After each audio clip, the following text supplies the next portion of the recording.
नमस्ते सर। आप जिद्दू कृष्णमूर्ति जी के साथ मिले भी हो और उनके स्कूल में ऋषि वैली आपने 2 साल काम भी किया है। तो एक मेरा क्वेश्चन था कि जिद्दू कृष्णमूर्ति जी ने लास्ट में कुछ ऐसा कहा था कि नो वन अंडरस्टूड मी। तो ये उनके एग्जैक्ट वर्ड्स नहीं है, एग्जैक्ट वर्ड्स कुछ ऐसे हैं जो मैरी लुटियंस की किताब द ओपन डोर में जो 1988 में पब्लिश हुई थी उसमें लिखा हुआ है। I want to tell you something. You won't understand it. You may capture it somewhat. Nobody has understood what went through this body. Nobody. Don't waste your time. Nobody. Perhaps they will somewhat if they leave the teachings. Nobody has done it. Nobody. And so that's that. जिस चीज़ का अगर हम निकालें तो ऐसा हो सकता है कुछ कि नो वन अंडरस्टूड हिम। तो उन्होंने ऐसा क्यों कहा होगा?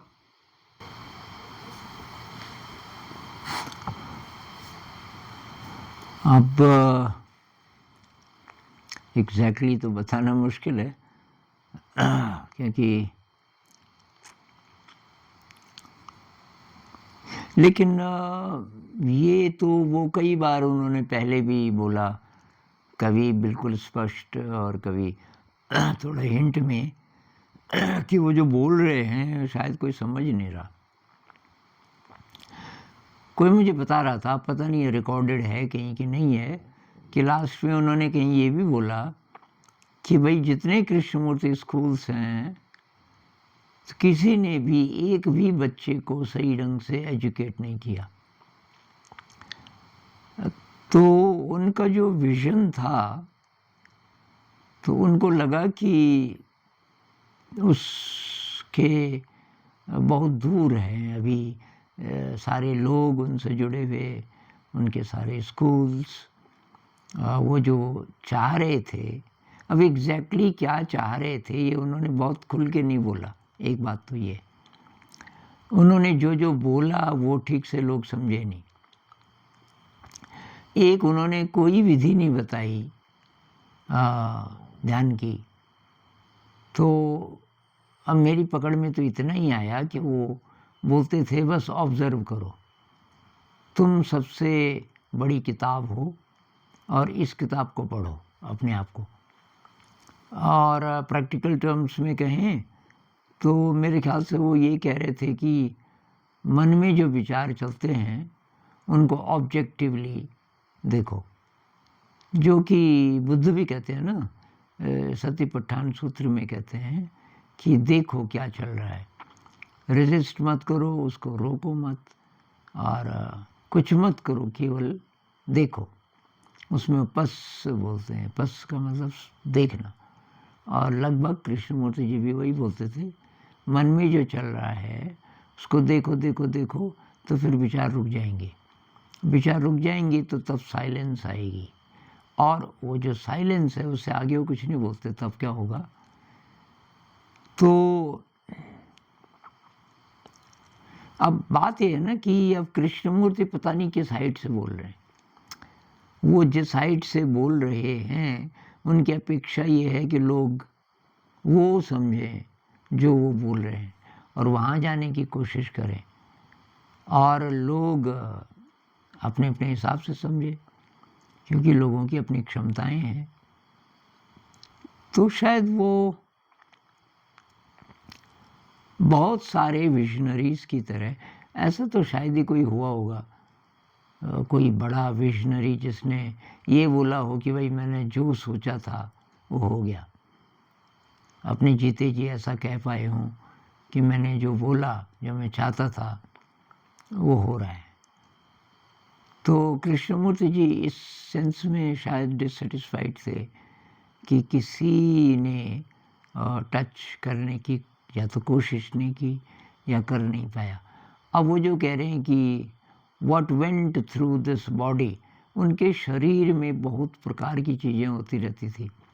एक तो उनकी पीठ पे दर्द होता था बहुत ज़्यादा, और शरीर में मतलब बहुत उमड़ घुमड़, बहुत बड़े बड़े चेंजेस।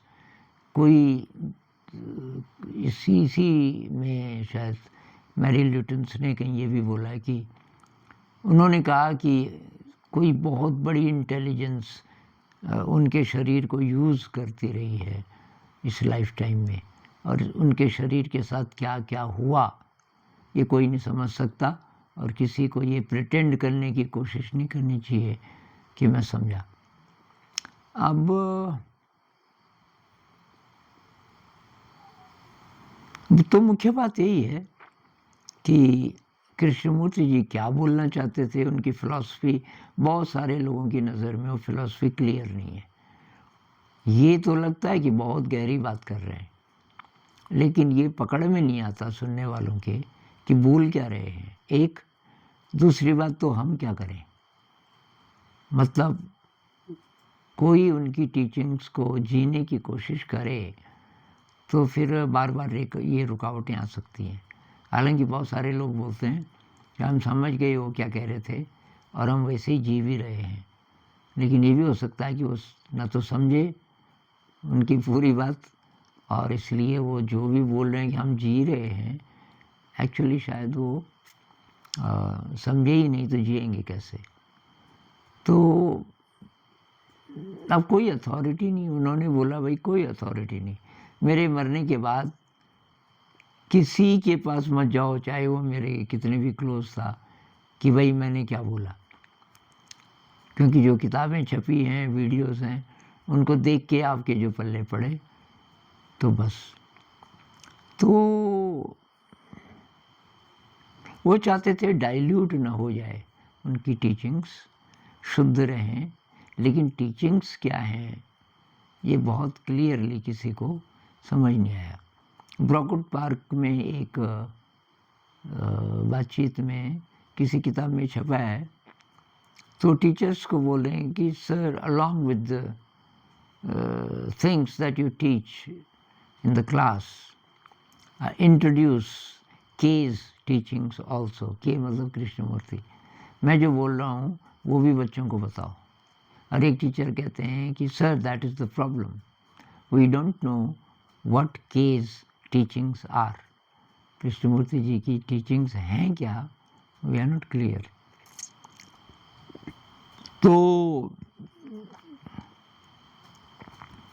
अभी कारण ये हो सकता है कि जो चीज़ उनके लिए बिल्कुल साधारण थी, ये जो ना एकदम साइलेंस में चले जाना, वो प्रकृति को देखते थे तो एकदम साइलेंस, कोई विचार नहीं, और तब वो जो देखते थे तो जिसको लोग अनकॉन्शियस कहें, सुपर कॉन्शियसनेस कहें, शायद उस जोन में होते थे वो। कोई सुप्रीम इंटेलिजेंस उनके थ्रू काम करती थी, उनके देखने में, उनके बोलने में, और वहाँ तो किसी की पहुँच शायद थी नहीं। तो ये है, यही शायद वो बोलना चाहते थे कि यार कोई समझा नहीं मैं जो बोलना चाह रहा था। और शायद वो इसलिए भी बोले कि लोग कंप्लेसेंट ना हो जाएं कि जी कृष्ण जी ने जो बोला वो तो समझ गए, दोबारा एफर्ट करें, शायद कुछ पड़ जाए उनके पल्ले। तो इतना ही काफ़ी होगा अभी। नमस्कार।